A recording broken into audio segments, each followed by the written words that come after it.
नमस्ते दोस्तों, मैं हूँ अंजलि और आपका स्वागत है आपके अपने चैनल अंजलि जेआरएफ फोल्डर पर। आज हम बात करने वाले हैं हिंदी साहित्य में यूनिट 10 की।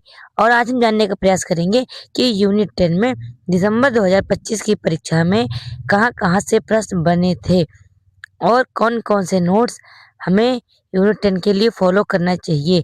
साथ ही साथ हमें यूनिट 10 के लिए क्या रणनीति रखनी चाहिए जिससे हम यूनिट 10 के ज़्यादा से ज़्यादा प्रश्नों को सॉल्व कर सकें। तो चलिए इस वीडियो को शुरू करते हैं। सबसे पहले हम प्रश्नों को देखेंगे जो कि दिसंबर 2025 की परीक्षा में पूछे गए थे।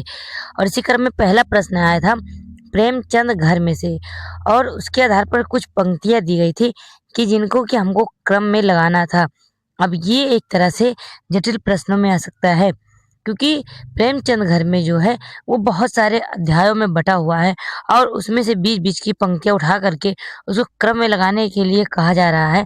तो ऐसी पंक्ति आपकी तभी सही हो सकती है जब आपने ऐसी रचनाओं को लाइन बाय लाइन पढ़ा हो। तो इसमें जो इसका सही आंसर है वो है CEADB, यानी कुछ पूरब का रीति रिवाज ऐसा है कि जब मुझे घर में लोगों ने बुलाया, जब हम ऊँट गाड़ी से उतरे, मेरी स्त्री ने हाथ पकड़कर चलना शुरू किया। उम्र में वह मुझसे ज्यादा थी। जब मैंने उसकी सूरत देखी तो मेरा खून सूख गया। जब तक इंसान अंधेरी रात न देखे तब तक रोशनी की वक्त के उसे कैसे मालूम हो। मैं स्वयं तकलीफ सहने को तैयार हूँ, परंतु स्त्री जात की तकलीफ मैं नहीं देख सकती। अब ये जो पंक्ति है वो प्रेमचंद घर में से उद्धृत है और इसका सही ऑप्शन है CEADB। उसके अलावा ये जो दूसरी पंक्ति है ये भी प्रेमचंद घर में से उठाई गई है कि 2-3 दिन बीतने पर पंडित जी ने 3-4 खाची मछलियां भेजी और साथ में एक दोहा भी लिखा था। ये प्रेमचंद के घर में से कौन से शीर्षक से उद्धृत है? जो प्रेमचंद घर में है आपका अनगद विधा में जीवनी, उसमें बहुत सारे उपशीर्षकों में इसको बांटा गया है, जिसमें कि ये पंक्ति जो थी वो ये सन 14 की बात है, उपशीर्षक से उठाई गई थी। अब ये पंक्ति मुझे आसान लगा क्योंकि ये वाली जो पंक्ति है वो दृष्टि की गाइड में ये वाली पंक्ति दी गई थी। यह सन 1914 की बात है। 2-3 दिन बीतने पर पंडित जी ने 3-4 खाची मछलियां भेजी और साथ में एक दोहा भी लिखा था, जो कि आप देख सकते हैं। अब जैसे कि ऐसी कोई पंक्ति हमसे पूछी जाए जो कि ऑलरेडी दृष्टि की गाइड में दी गई हो, तो चलिए आप पूरी रचना को याद करके नहीं जा सकते हैं, लेकिन कम से कम जो गाइड आप फॉलो कर रहे हो, अगर वहां से कोई पंक्ति बन जाए तो उसे हम गलत नहीं कर सकते हैं। और इसीलिए इसका जो आंसर है वो ये सन 14 की बात है, सही है। और मैंने आपको ये पंक्ति आपको दृष्टि की गाइड की पेज से भी दिखा दिया। अगला आया था, एक तरफ पात्र दिया गया था और एक तरफ रचना, जिसको कि हमें सम्मिलित करना था। अगला पहला है सरजू। सरजू जो है वो माटी की मूर्ति के पात्र हैं, और अगर आपने रचनाओं को अच्छे से पढ़ा है तो भी आप इन प्रश्नों को सही कर लेंगे, क्योंकि जो 12 रेखा चित्र हैं माटी की मूर्ति में, उसमें सरजू भी एक रेखा चित्र है। अगला जंग बहादुर, ये स्मृति की रेखाएं से संबंधित है। अब देखिए स्मृति की रेखाएं जो हैं वो हमारे सिलेबस में नहीं लगा हुआ है, लेकिन आगे जो रचना है मुर्दहिया, जो कि मुन्नेसर जिसके पात्र हैं, उपेंद्र नाथ जो है वो आवारा मसीहा के पात्र हैं, और जो आपका है ठकुरी बाबा वो स्मृति की रेखाएं में संकलित है। इसीलिए आपसे ये ऑप्शन भी पूछा गया है। तो अगर हम कोई भी रचना पढ़ रहे हैं तो वो किस में संकलन है, किस संग्रह में उसको संकलित किया गया है, उसमें कौन कौन सी और रचनाएं हैं, हमें इसकी जानकारी भी होनी चाहिए। सरजू जो है माटी की मूर्ति के पात्र हैं, जंग बहादुर स्मृति की रेखाएं, मुनेसर मुर्दहिया के पात्र हैं, उपेंद्र नाथ आवारा मसीहा के पात्र हैं। अगला जो कथन दिया गया था ये भी आपका दिया गया था ठकुरी बाबा से, जो कि स्मृति की रेखाएं 1943 में संकलित है कि फूल के बड़े कटोरे में बाजरे का दलिया और दूध, छोटी थाली में सत्तू गुड़ या पुए, रंगीन डालिया में भुरभुरे चने या भुने शकरकंद आदि के रूप में जो जलपान मिलता था उसे पंचायती कहना चाहिए। अगर आपने ठकुरी बाबा को अच्छे से पढ़ा है तो ये प्रश्न भी आपके लिए आसान ही रहेगा, क्योंकि ऐसी पंक्तियों का जिक्र महादेवी वर्मा जी करती हैं, जबकि ठकुरी बाबा जी उनके घर पे आते हैं, तो वो ऐसी पंक्ति कहती हैं। ये जो पंक्ति उठाई गई थी, ठकुरी बाबा से उठाई गई थी। अगली जो पंक्ति है, अगला जो प्रश्न है कि ये तुलसी राम के मुर्दहिया से संबंधित है और इसमें भी अगर आप देखेंगे तो इसमें भी शब्दों को सिर्फ बदला गया है। चलिए मैं आपको बताती हूँ कैसे। इसमें पहला ऑप्शन था कि दफनाते समय भजन गायकों तथा वाद्य यंत्रों की रफ्तार बेहद तेज हो जाती थी। ये ऑप्शन आपका सही है और ये अगर आप रचना पढ़ेंगे मुर्दहिया तो उसमें भी ये पंक्ति आपको मिलेगी। अगर तुमसे ब्याही नहीं होती तो रोजाना एक ना एक पसाखे उड़ा करेंगे। ये ऑप्शन जो है ये आपका गलत है। वह उस क्षेत्र के सैकड़ों गांव में मशहूर था तथा देखने में बिल्कुल करिया भुजंग लगता था। ये भी तुलसीराम जी के बारे में कहा गया था उसमें मुर्दहिया में। ये वाली पंक्ति भी बिल्कुल सही है। और उसके बाद उनकी इस विद्या का रहस्य यह था कि उनके पास 1 फीट लंबी और उसकी आधी चौड़ी थी। और आपकी ये वाली पंक्ति भी बिल्कुल सही है। अब अगली जो पंक्ति है कि अगली पंक्ति थी कि मेरे पिता मुझे इस हालत में देखकर खुश ना थे, वह अपने को मिटाकर मुझे सुखी देखना चाहते हैं। जबकि अगर आप रचना पढ़ेंगे तो उसमें लिखा गया है कि उनके जो माता पिता थे वो उनको एक मच्छरमरवा बना करके ही रखना चाहते थे और वह उनके पिता जो थे वो उनको अपने आप से मछली मारने वाला बड़ा बनाने चाहते थे। तो इसमें जो पंक्ति लिखी है कि मेरे पिता मुझे इस हालत में देखकर खुश ना थे, वह अपने को मिटाकर मुझे सुखी देखना चाहते हैं। ये पंक्ति भी आपकी गलत हो जाएगी। अर्थात आपका जो आंसर है ए, सी और डी, यही पंक्तियां आपकी सही हैं। अगला जो है ये थोड़ा आसान प्रश्न है क्योंकि अब इसमें जो खंड दिए गए हैं मेरी तिब्बत यात्रा में, अगर आप पूरी रचना तो आप नहीं पढ़ सकते हैं, लेकिन उसमें जो खंड दिए गए हैं उनका नाम तो याद रहता है। जिसमें पूछा गया था कि कौन सा मेरी तिब्बत यात्रा से संबंधित नहीं है, जिसमें पूछा गया था नेपाल की ओर, हिमालय की ओर, लासा से उत्तर की ओर और चाड़ की ओर। अब आप जानते होंगे कि इसमें टोटल 5 खंड हैं, जिनमें किसी की हिमालय की ओर जो है वो आपका संबंधित बिल्कुल भी नहीं है। और मैं आपको दिखा देती हूँ, ये दृष्टि की गाइड है, अगर आपके पास होगी तो आप भी देखेंगे कि मेरी तिब्बत यात्रा जो है राहुल संकीर्तन जी की यात्रा वृत्तांत है। ये 1937 के अंतर्गत में ये लिखी गई थी, जिसमें कि टोटल उसकी जो पुस्तक है इसको 5 सूची में बांटा गया है, जिसमें पहला लासा से उत्तर की ओर, दूसरा चाड़ की ओर, शक की ओर, जैनम की ओर और नेपाल की ओर, जिसमें कि आपका हिमालय की ओर कहीं भी नहीं आपको मिलेगा। और वही आपका सही आंसर है क्योंकि वो इससे संबंधित नहीं है। आपका अगला जो प्रश्न आया था आप खुदरी के उपशीर्षक। अब ये वाला प्रश्न भी थोड़ा कठिन कह सकते हैं क्योंकि जो आपका आप खुदरी है वो कम से कम 2 भाग में, पहली बात तो आप खुदरी को पहले ही बांटा गया है और उसके अलावा एक में करीब 84 या 85 भाग हैं और दूसरे वाले में भी शायद 37 भाग हैं। और इस तरह से अगर आप देखेंगे तो टोटल 100 खंड से भी ज़्यादा उसमें अध्याय हैं। तो अब इतने अध्यायों को या उपशीर्षकों को याद रखना हमारे लिए बहुत जटिल है। लेकिन ये जो आपसे पूछे गए थे, ये जो आपको ये अगर आपने आप खुदरी के 10 शीर्षक भी याद किए हैं शुरू से, तो या 10 या 15 शीर्षक अगर आपने अच्छे से याद किए हैं तो आपको ये वाले सारे मिल जाएंगे और आपका आंसर जो है वो सही हो जाएगा। तो आप खुदरी में सबसे पहले जो हमारा बनेगा वो है जब आस्थाएं टूटी, फिर दोहरे मापदंड, फिर आएगा आपका कौतूहल, फिर सवालों के साए और उसके बाद मिथक ढह गया। और इस तरह से ये सही हो जाएगा। जब मैंने इस प्रश्न को देखा तो मुझे इतना पता था कि जब आस्थाएं टूटी ये सबसे पहले और उसके बाद दोहरे मापदंड आएगा और इसी के आधार पर ही मेरा प्रश्न सॉल्व हो गया था। ठीक है, तो आप भी जितने आपके पास नॉलेज है उसी के आधार पर आप आगे से या पीछे से कहीं से भी क्रम लगाने का प्रयास करें। हो सकता है कि आपका आंसर आगे से या पीछे से बन जाए।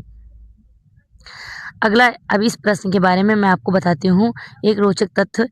देखिए, अच्छी किताबें अगर नहीं निकल रही हैं तो आप लोग एक काम कीजिए, पुस्तकालय बंद कर दीजिए। यह पंक्ति किस रचना से ली गई है? अब मैं आपको इस पंक्ति के बारे में बताती हूँ। अब ये जो पंक्ति है ये आई थिंक दिशांत से पूछी गई है क्योंकि मैंने आवारा मसीहा में दिशाहारा, दिशा की खोज पढ़ा हुआ था और ये पंक्ति मुझे उतने में से तो नहीं मिला, लेकिन इसका सही आंसर आवारा मसीहा है, अर्थात ये दिशांत की पंक्ति होगी।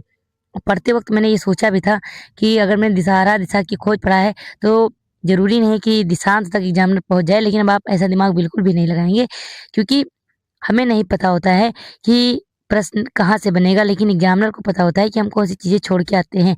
इसीलिए अब सारी रचनाएं हम लाइन बाय लाइन पढ़ें, ये हमारे लिए बहुत ही अधिक इम्पॉर्टेंट है और बहुत ही आवश्यक है। इसीलिए हम कोई भी रचना को छोड़ के नहीं जा सकते हैं। तो ये वाली जो पंक्ति आपसे थी और एक बात, ऐसी ही पुस्तकालय के बारे में जो कथन है वो प्रेमचंद जी भी शिवरानी देवी से करते हैं, और इसीलिए यहाँ पर दोनों ऑप्शन होने की वजह से प्रेमचंद घर में और आवारा मसीहा दोनों होने की वजह से मेरा जो आंसर था वो गलत हो गया था। इसीलिए जब भी आपके पास ऐसे ऑप्शन आएंगे तो कंफ्यूज करने वाले ज़रूर आएंगे। इसीलिए जब भी आपको कोई इंपॉर्टेंट पंक्ति मिल रही हो तो आप उसको नोट अवश्य कर लेंगे। तो देखिए, अच्छी किताबें अगर नहीं निकल रही हैं तो आप लोग एक काम कीजिए, पुस्तकालय बंद कर दीजिए। ये वाली जो पंक्ति है वो आपकी आवारा मसीहा से उठाई गई है।